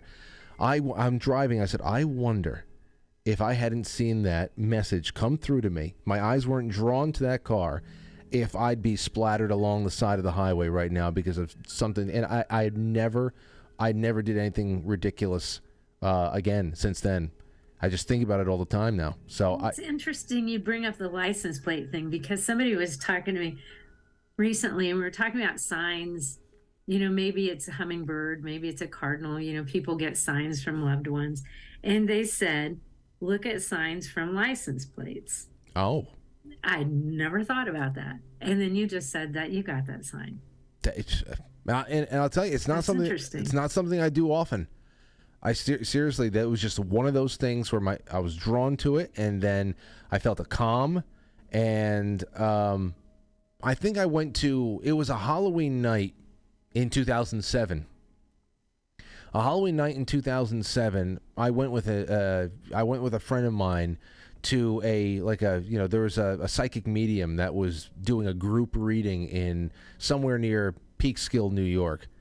And we said, oh, well, this will be spooky enough. Let's go there. It's like 2007. And I was told that I had members of my family intervene and save me in sticky situations, especially on the road, a couple of times. And I'm not a bad. That's interesting. I'm not a bad driver. Yeah, got a little testy from time, but I'm not. Anybody who's driven with me knows I take very special care of people in my car. But I don't know. I guess if I was just alone or whatever the hell, distracted, whatever the hell it was. Mm-hmm. But when I heard that, I started thinking about who might be in the car with me and how much more attention I need to pay. It was like a confluence of things that I just started racking up experiences. I said, okay, obviously I need to be very careful about the road. And I've taken it very seriously since then. But here, I have another story for you if you want to do with me before we... Oh, yeah. Let's do one more. Okay, here we go. Okay. This is from Jack Anslow. And he said, in the Australian winter of 2008, I used to go to bed around 3 a.m. I used to read some newspapers, then put them out in the kitchen to put in the recycling bin in the next morning. Well, this time I turned the light on to go into the kitchen, and there was a man standing there, not facing me, wearing a flat cap. He doffed his cap and disappeared. It scared the Biden out of me. In the time since, things have gone missing but returned, and the shampoo bottle fell off the top of the shower for no apparent reason. Things like that were happening. Here are a couple of other ghost stories for you. At 6 minutes past midnight one night, my mom's alarm clock went off for no apparent reason. 10 minutes later, my parents received a phone call to say that my maternal grandmother had died at the moment the alarm went off. Now, Carol, when my maternal grandmother died, my brother and I were home. My mother was at the hospital with my grandfather, with my grandmother. I have to imagine around or at exactly the time that she died, the lights in our bedroom just completely popped out. And then the phone call came no more than 5 or 10 minutes later. And it was my mother with my grandfather. They let us know. Wow. So I know about that. That stuff's happening. That's actually pretty cool. Yeah. Like, like just kind of, because they say that like electrical things, there's a lot of spirits will manipulate electronics and electrical, lights and things like that. That's pretty cool. Well, those are the kinds of things we have here. Now, Carol, going into Halloween weekend, then of course Tuesday, what do you have going on? Where can people find you, and what's coming up for you? Do you have any special things that you're recording for Halloween night? Yeah, Tony and I did an episode for Halloween, and that'll post on Halloween. And then, but really everything, that's what I pretty much do Halloween year round in my life. Yeah. So every day is like a Halloween episode. And it's just interesting because it's all just spooky stuff. So on Real Ghost Stories Online, those are real people's ghost stories, things that happen to them. And then the Grave Talks, those are people that I search out that, it could be a paranormal group, it could be a haunted hotel, it could be somebody who just wrote a creepy book, or maybe it's a book on reincarnation or something. I'm wide open to all the different topics. And I just say paranormal or unexplained. And because we've had all kinds of conversations about different things on that show. So it is kind of like every day is Halloween without the candy. Yeah. Around here. Well, with the candy, if I had the candy, I would just eat it. That's the silver lining, though. What would you say as we depart tonight? And first, I would love to talk to you and Tony one day down the line. Absolutely. What would you say as the killer? If we're in a world full of tricks, give us a treat right now. What is the most positive thing that you can leave us as far as how your work has made you see the world, and what you think is not all doom and gloom? Well, and it's stories like you're just sharing, that I think when you think of a ghost story, you think of something really haunted and creepy. And then you hear these beautiful stories about a grandmother touching base with you as she departs the world, or you hear a voice in your car. And those are the kind of things that make me think there's more. And I think of this in so many regards. There's so much we don't know. And I do not believe that when you die, that's just it, lights out, because then none of it makes sense. This doesn't make sense here tonight, So I think there's this bigger picture out there that none of us know what it is. And I recently did a interview about life after death and life after death experiences. And then I talked to this guy who had a life, he died and he saw himself and he went to the light and everything. And so to me, those are really interesting. So I always think there's something more, and we don't have all the answers. And I think, especially when it comes to paranormal things, I think you'll search forever and never find all the answers. But I just like to think that there's something out there that's greater than all of us. And one day, I guess the day you die is when you find out what's going on. That's it. You get all the answers, all of them, all in one shot, and that's all we can hope for at this point. But Carol, it's been a wonderful time talking to you. This is fun. Yes, thank you for making the holiday a little bit more complete, to at least have this one night where we're doing something like this. I'm glad it was you, and I hope we get to do it again someday. Thank you for asking me. All right, Carol Hughes, Real Ghost Stories Online. We have the URL for her work. It's all in the description of this episode. Please go enjoy it and all of her work to come. Thanks again, Carol. Thank you very much. I appreciate it. All right. Take care. Ladies and gentlemen, so here's what we have now going on. I am going to open up the lines. I have a few things for you right here, right now. And first, I don't know, we'll take a really quick break. When we come back, it's going to be your calls. It's going to be your super chat. It's going to be more of your ghost stories. I forgot to do travel stories with her. So maybe we will broach that topic as well. And then we'll do more of those maybe on Friday night after our interview with our esteemed guest, Lorraine. I think Matt would like some of these travel stories. I know he would. So that's what we'll do. Don't go anywhere. We'll be right back. Sensei? Everything all right? We're all gonna die, Ken. We're all gonna die. Trump Tower, baby. Look at how fucking elegant it is. It's way nicer than the White House. Trump should be there. Should be with us. I'll keep him safe.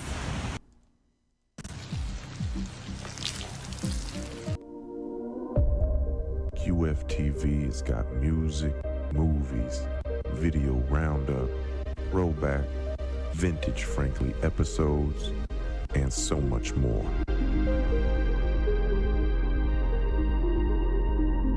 So hang out, chill, nightly, at quitefrankly.tv.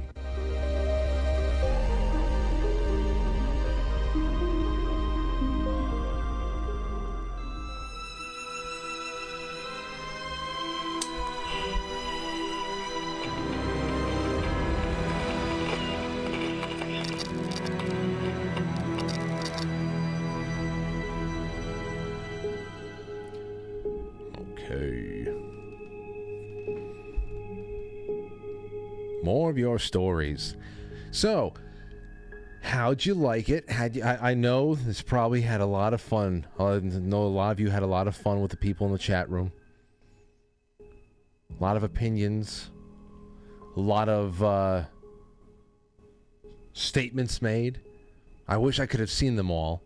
But now it's a little bit of a chance for you to call in and do your thing. And I will read a lot of what I have from you already in between. And that's 914-200-0269. That's just for general ghost stories, whatever the heck it is. I'm going to set up, I'm going to designate the special line. I'm going to repurpose that tonight for imaginary friends stories. All right? Now, that is exactly what it sounds like. Imaginary friends. I'd like to know who your imaginary friend was. I want to know what they looked like. I want to know the backstory. And I have a little bit of a show and tell on this front. So, 914-369-1236. That is the imaginary friends hotline. And then we're going to do everything else. Let's take a call. 503, you're on the air. Go ahead. Hey, Frank. It's Lisa from Oregon. How are you? Hello, Lisa. Great to have you. So I've got a lot of ghost stories, but I'm going to tell you the cool one. Wait, Lisa, you sound very far away. Can you please get close to that receiver? Is that any better, honey? That's a lot better. Go ahead. Okay, is that any better, honey? Yes, it is. Go ahead. Okay. So my son was transferring schools. And, you sound far away again, Lisa. Lisa, are you? Am I on? Do you have a headset in or a speakerphone or what's going on? No, honey, no, sweetheart, my phone's just bad. Okay, well, just talk right into that microphone then and do the best you can. I just want to make sure that people don't miss anything you say. Okay, go ahead. Oh, okay, honey. So I was helping my son clean the house he was moving out of in college to a different house. He went to get some pizza and beer, and I was upstairs cleaning. So I came downstairs with my arms loaded full of stuff, and there's a man standing by the wood stove, but he was obviously a ghost. But you could see he was just a white kind of transparent, but you could see his flannel shirt and his overalls, and he was super tall, and he just looked at me because I went, oh, and I said, oh, I'm sorry. I said, you scared me like that, and he just looked at me so kind, and he kind of put his hands on his hips and kind of walked around the wood stove and went right into the kitchen. So I ran down to try to, stay up with him. He was gone. My son came back with the beer and pizza, and I kind of gave him the side eye. I didn't say anything, and he says, you saw him, didn't you? And I'm like, why didn't you tell me? They had never seen him, he and his buddies, but the ghost would make beer can towers at night after they were sleeping and partying, or if the guys would make beer can towers, the ghost would knock them down. But they never saw him, but I did see him. And I just have to ask it just to do my due diligence. You were 100% stone sober. Oh, heck yeah. Oh yeah. Wow. Yeah, that's not been my only stuff with ghosts, but I can tell you tons of stuff, but that was my best experience. I'll leave it at that. Wow. So this guy was standing there by the fire. He was so tall. Yep. You said he was very tall? Really tall. He looked like a farmer kind of, and he had like overalls and a plaid shirt. It was all just different shades of white and gray, But he just looked at me with a kind of smile and kind of gave me like a hey, like that. and put his hands on his hips, and the brick around the fireplace was kind of a circle, and so when he walked, he kind of went around the circle. Like, it was just super cute. But yeah. All right. Awesome. Wow, Lisa, thank you for the call. That's something. That's something right there. Well, yeah, it was really cool. God bless y'all. Thank you. Thank you. So she walks on in there, and this guy's standing there. He's tall, but he's kind of just like, oh, hey, friendo. I'm going to go into the kitchen now. I'll leave you alone to the fire. And building the beer towers with the beer cans. And if her son and his friends built the beer tower with the beer cans, he'd be the one to knock it down. That is, you see, if you can get past the initial, oh yeah, I live with a ghost. Oh, that's just so-and-so. Yeah, he's a ghost. If you can get past that and make that be normal, then that is, that seems like something would be the best case scenario if you were going to be haunted. Somebody who's just a smiling face. Oh, welcome home. Good to see you here. I'm going to fix myself something in the kitchen. How about you just warm yourself by the fire? And later on, if you build up any of those beer can towers, I'm going to knock it down, you little rascal. Give me that ghost, please. But don't give me any. But, if you had to choose, wouldn't you choose that? My, oh my.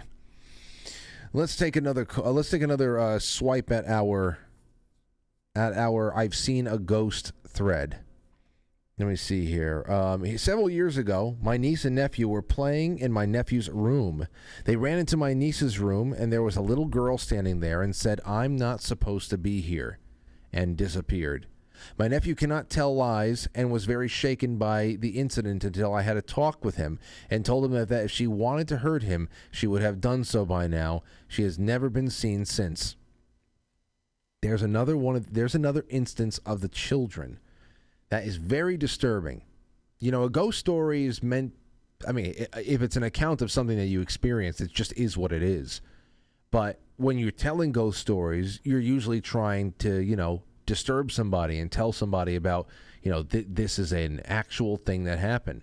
But there's nothing more disturbing to me than when you have disaffected children who are just stuck in between worlds. Where's the repo? Where's Heaven's repo team? Where's the repo squad? Somebody help that girl out. All right, let's take a call. Hey, King, what do you think about this? You have a ghost story? No ghost story. If I could just make a quick comment, please, on the phone calls. I would like to say lately, the broads have really been outshining the dudes as far as phone calls, and having good calls. And the dude's been really stupid. But, Lisa, you really set the broads back with your phone call. Do better. Is that just... That's it. That's it, really. Yeah, my only comment. It was a very interesting show. I do not have any stories to relay regarding the topic, but Lisa, she sounds cute enough and like a good broad, but hey, you just set the broads back with your phone call. You broads were doing so good. Like so many stupid dude phone calls and great broad phone calls. Lisa, call in again, but next time do better. Wait, hold on. Before you go, did you? But yeah. What about the actual details of Lisa's call? What would you do? No, not her story per se. Just you trying to wrangle her in and do it in a professional manner. I get you, but I want to ask you personally. You see what I mean? Yeah, totally. But when I ask you personally, like let's say you walked into your home or you walked into a friend's. Let's say that you're going away for the weekend. A friend said, "Hey, you know what? We're gonna get together and we're gonna go, do one thing or another. I think you'd like. Why don't you stay at my place and crash?" And when you get there, you have a legit. You're sober and you have a legitimate. Unexplained. What? Let's say if you're sober and while in a sober. I don't know. That's not really When? I'm just saying. I'm kidding. I'm sober. I have a job. No, Go no. ahead. I get it. I'm just saying it's inexplicable, but you're looking at something you have no explanation for. It is a person you can see through. You know that it's not a substance. Just there's nothing going on here. You had a real ghost experience. What would you do if you had a situation like that with Lisa, where this guy is standing in front of the fire and then kind of like in a ghostly way goes into the kitchen and he's just kind of like a roommate that's not paying rent? What would you do? Well, first of all, I've never had that experience. I'm not saying they don't happen. So since I've never had that experience, I don't know. I don't know. I know how to deal with the things I've experience with. Right. If I ever had experience with something, I have no idea how I'd react, Frankie. Yeah. I have no idea. I see. I know how you would react. I'd be lying if I told you I'd be a badass, but more than likely I might turn into a bitch. Who knows? That's all I was going to say.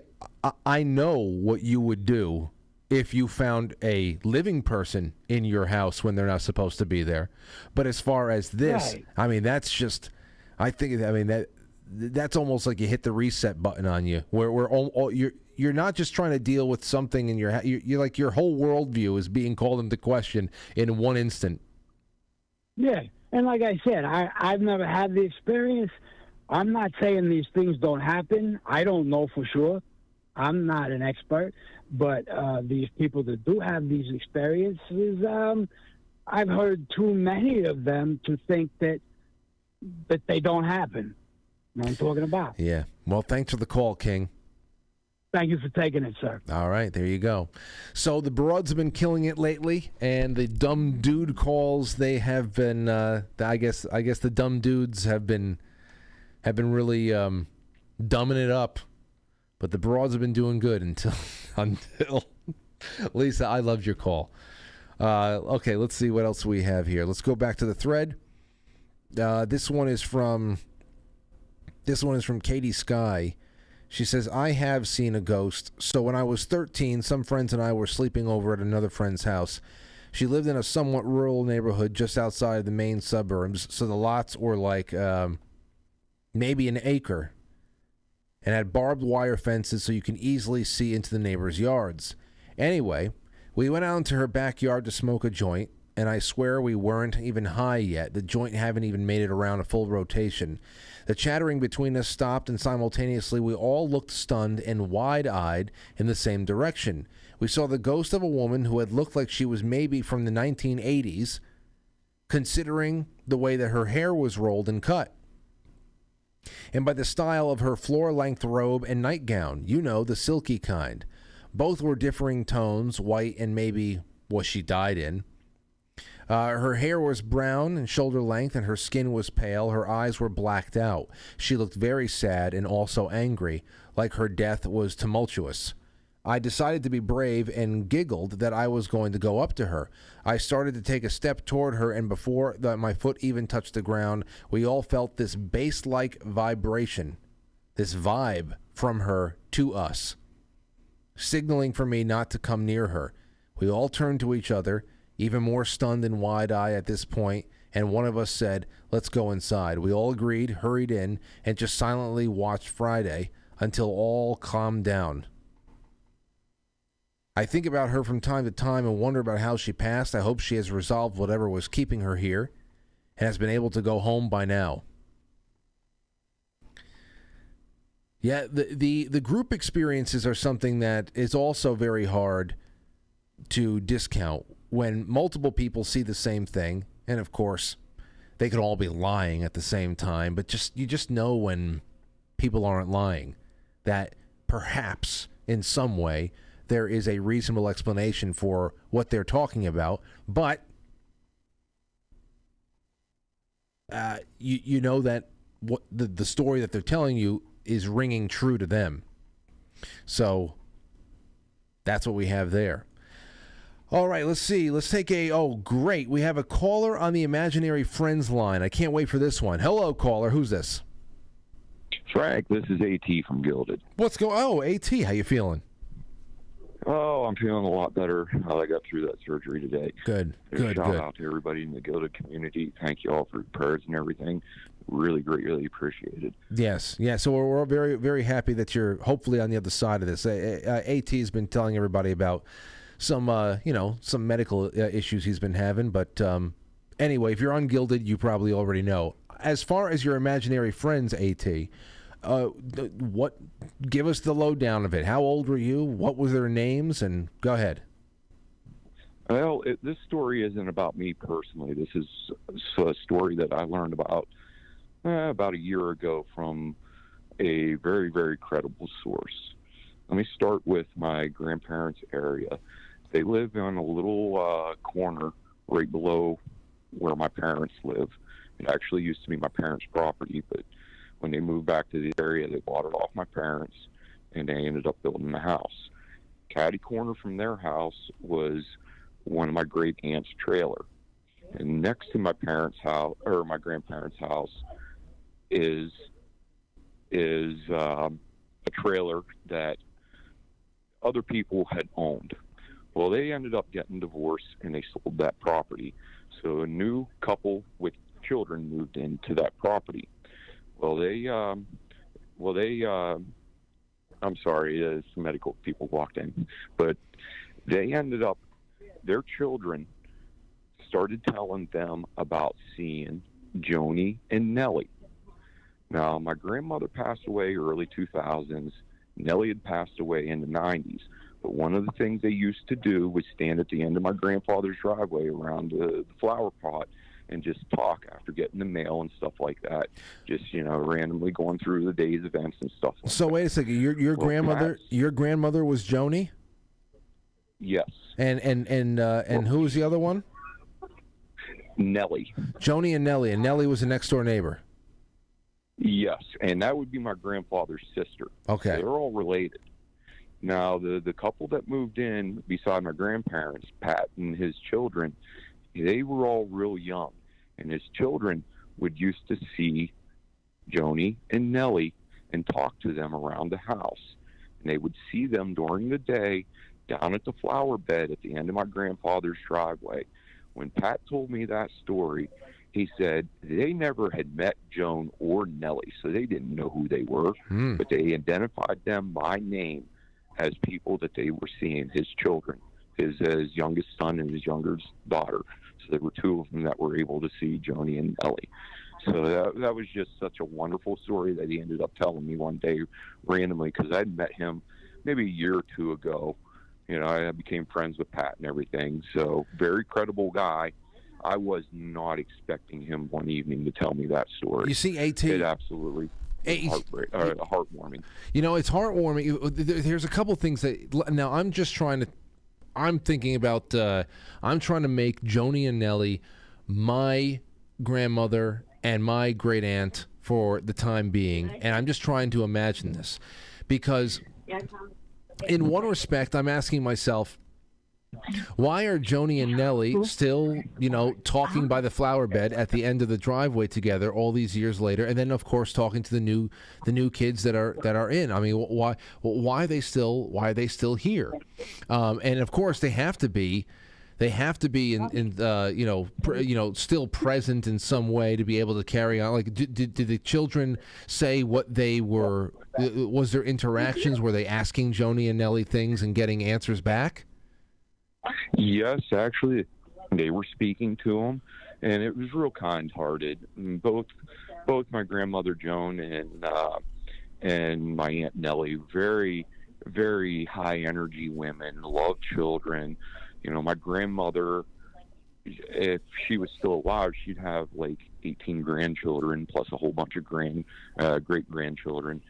Same way with Nellie, she had 4 or 5 children of her own, a whole bunch of grandchildren. Everybody went over Sundays between the two houses. They were always very close. So it was really heartwarming to see that, they were still sticking around looking after the family and just seeing what was going on and making sure everybody was happy. It makes me wonder if maybe they just felt like, we're going to stick around until our children and grandchildren are passed on, and then we can go on too. That's the kind of thing that that I want to. AT, thank you for this. There's a lot to think about because it's not. And I hope you feel better. The medical staff is killing me though. AT he's calling from the hospital. But I'm glad that was the first call on the imaginary friends line because there was that lingering kind of question there about how much of those experiences are really paranormal experiences, how much of it is just a child using their imagination and to be able to have somebody to play with or to form a story in their mind if they're just, I don't know what's going on there. If just linguistically they want to talk to somebody and try out new words. I mean, it's very developmental. But then again, there's that. That's incredible. I mean, that's incredible. 2 kids that move into a place next door with a family that has no understanding of the family tree of the people there prior to. Young kids who are talking about your grandmother and her sister-in-law. How do you discount that?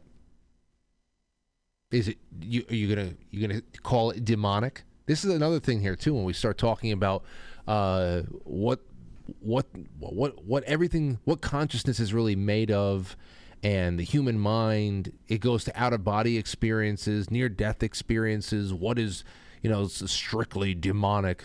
Nothing good could ever come of this. What if it's not good or bad? What if it's just a part of the way things are, and we're not learning enough? Maybe we need to learn more. I don't know. Let's take a call. 914, a local. What's going on? Hello. Frank? Yes, who's this? This is Anna. I'm calling about, I would like to give you a story about my dad when he came from Italy. He was in bed, really, really tired, and having just worked a shift at the Chevrolet plant that was around in the 70s, and his aunt from Italy had appeared in front of the bed where he was sleeping in his bed, and he became so enraged by this because he was so tired. It was like she kept telling him, get up, get up, get up.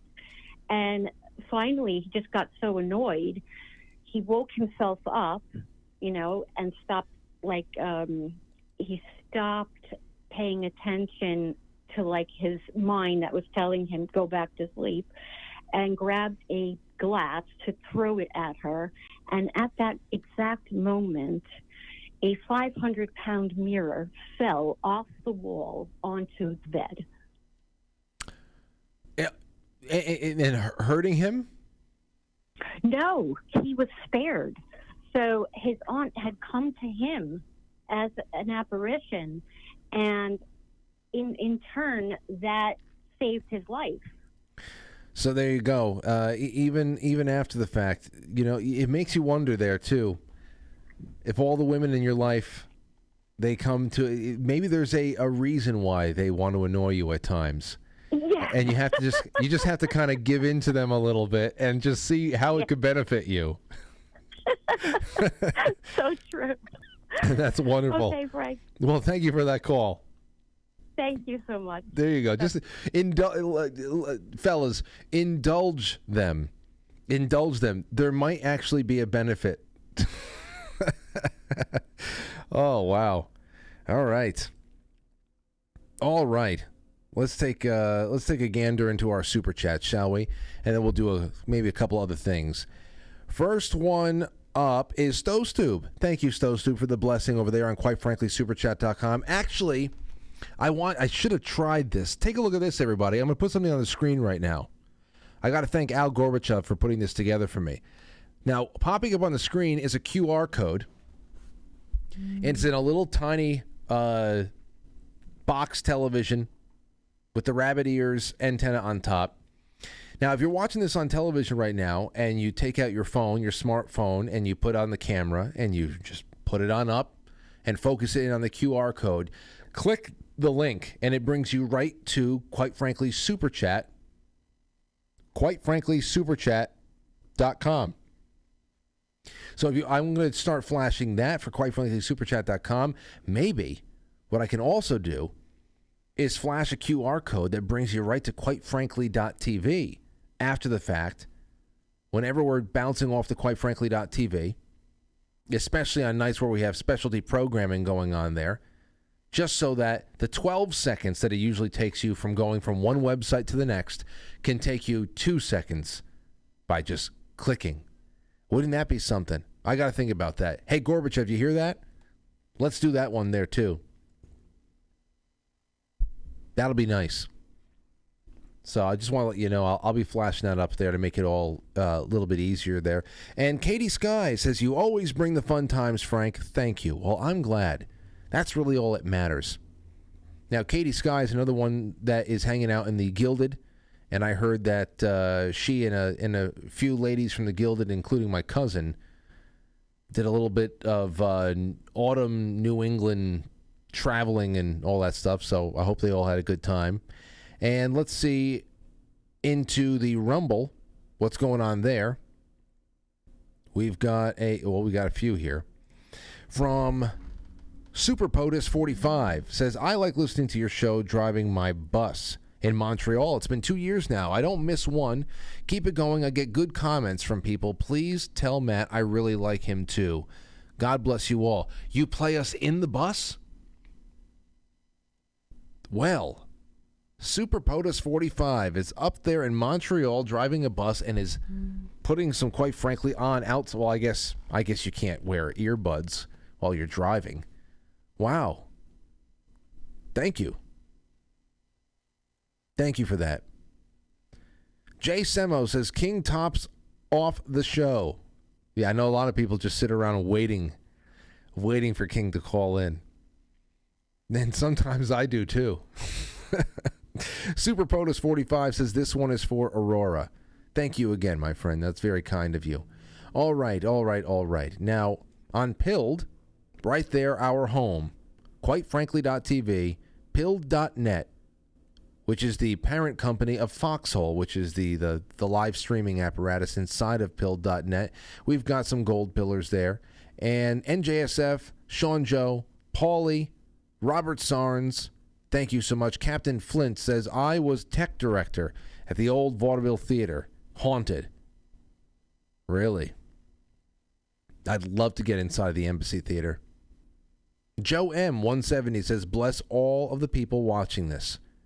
See how nice they are on quitefrankly.tv?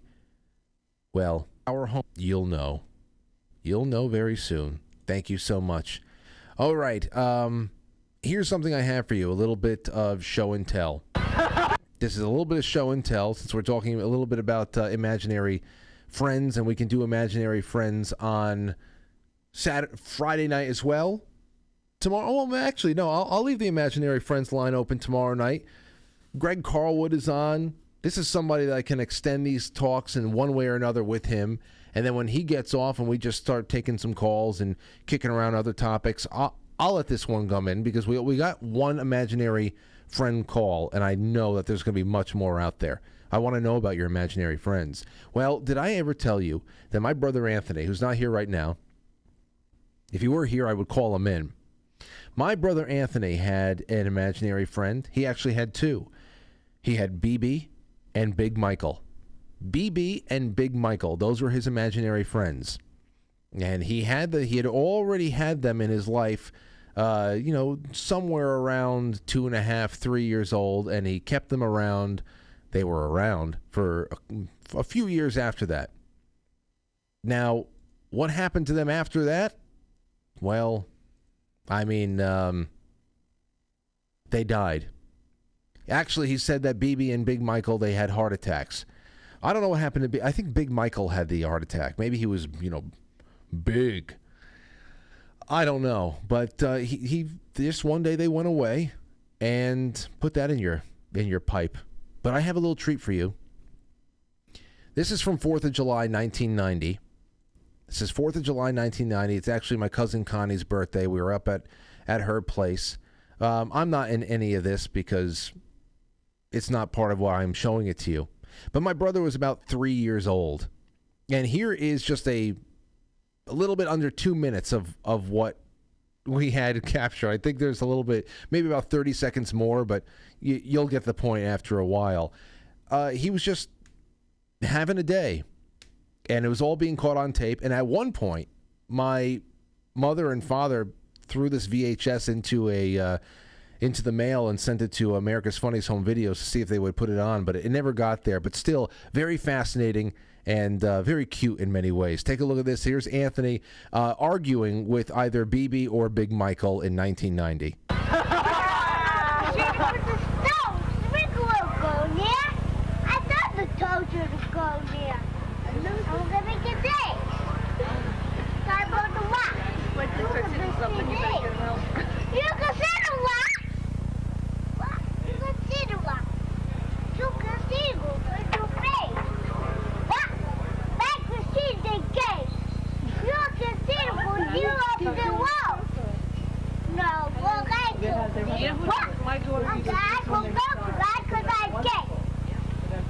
That's right.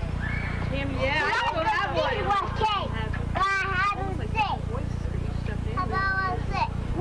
I still have one. I will take okay. What? I couldn't speak. What is it then? I will kiss you away. You are shutting down stuff a day. And we see what broken. I will take. Broken big day. I swear. What? I will see the way There's like Hanover to nobody. I will see the day day. I will go to the day where you can stay. Fucking nobody. What? I could cook a bit. Fucking nobody.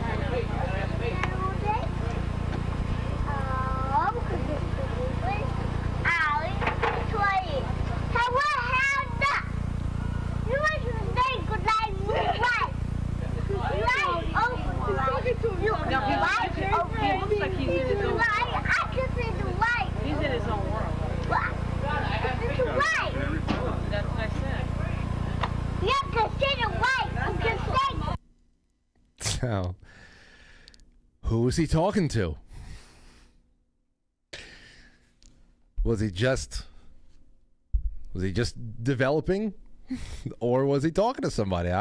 We don't know. It was we always love going back to this. Like I said, so much of our lives are on tape, but yeah, I mean, it was more so the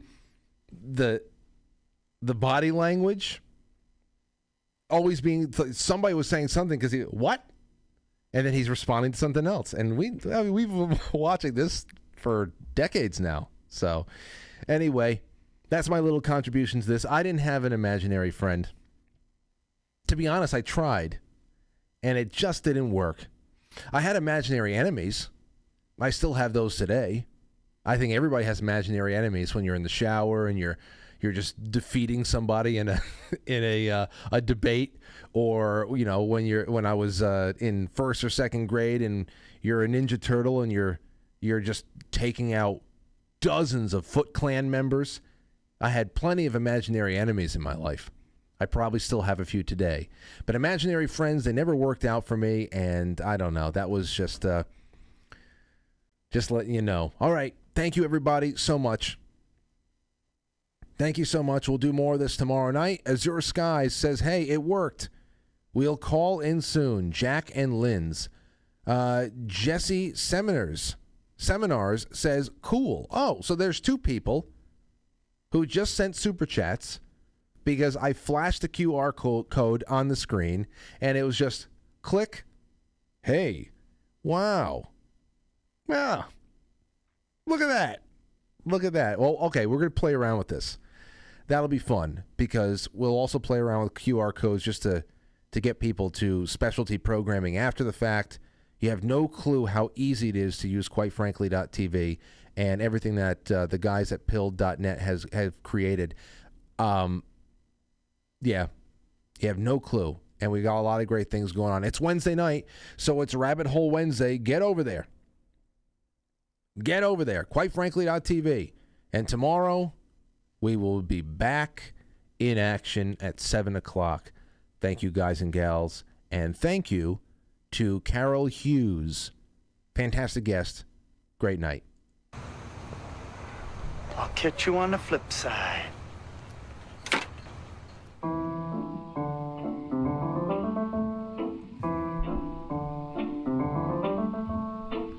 Quite Frankly is filmed before a live studio audience, and now our super chatters, starting with Super POTUS 45 and Jay Semo over there on Rumble. Thank you to Azure Skies, Jesse Seminara, also Stowstube and Katie Sky. Thank you to all of our wonderful friends on Pill.net for your wonderful gold pills. I hope you send more over during the after hours programming tonight.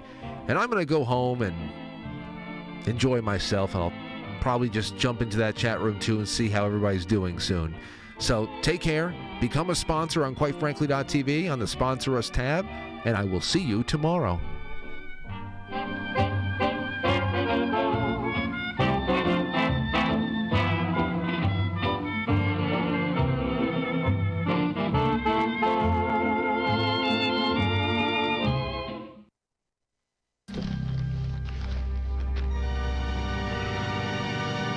Happy birthday, Billy.